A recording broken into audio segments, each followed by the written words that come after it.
Səni qəlbimə gizləmişəm, başqasını sevməmişəm və xəyanət etməmişəm. Amma sən ürəyimlə oynamısan, ağır olsa da duymalısan, mənim ən böyük yanlışımsan. Səni qəlbimə gizləmişəm, başqasını sevməmişəm və xəyanət etməmişəm. Amma sən ürəyimlə oynamısan, ağır olsa da duymalısan, mənim ən böyük yanlışımsan. Kuşkularıma bir kuş kondu, saçlarımda kış soludu, hınç kuruttu mutluluğunu. Tırs bu kez bu hırs sorunlu, hayat zulümlü, kader oyunlu.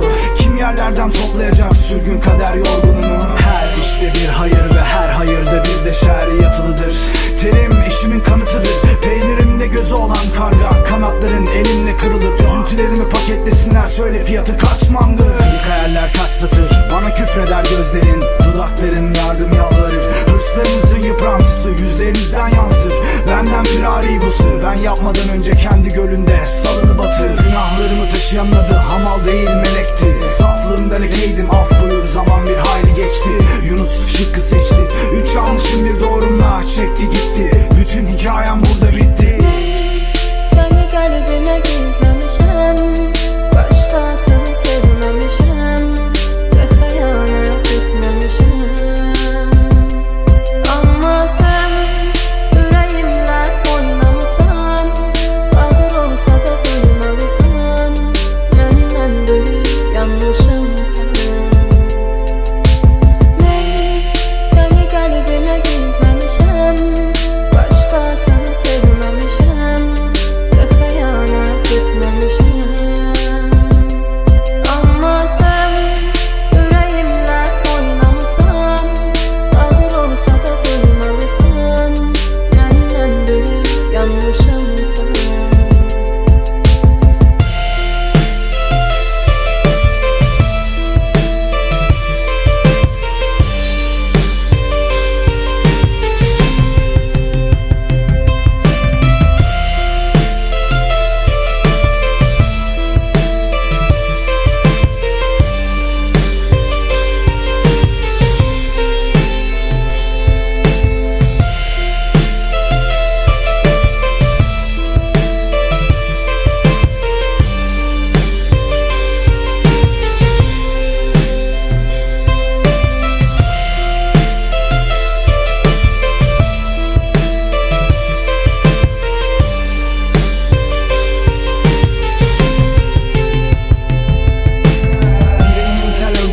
Paramparça eden haydut hain çelmesiyle pusuda bekler, yüzüme bakar Nemrut. Sedamla gecenin örtüsünü yırttım, dilini tut. Şüphelerim seslendikçe geçilemeyecektir benim hudut. Bak bak güneş parlaklığıyla yüce, deniz dalgalarıyla ulu. Heybetimin rüzgarıyla söğütçesine titredi Rabbin kulu. Göğe açılan iki elimin bil ki birdir yolu.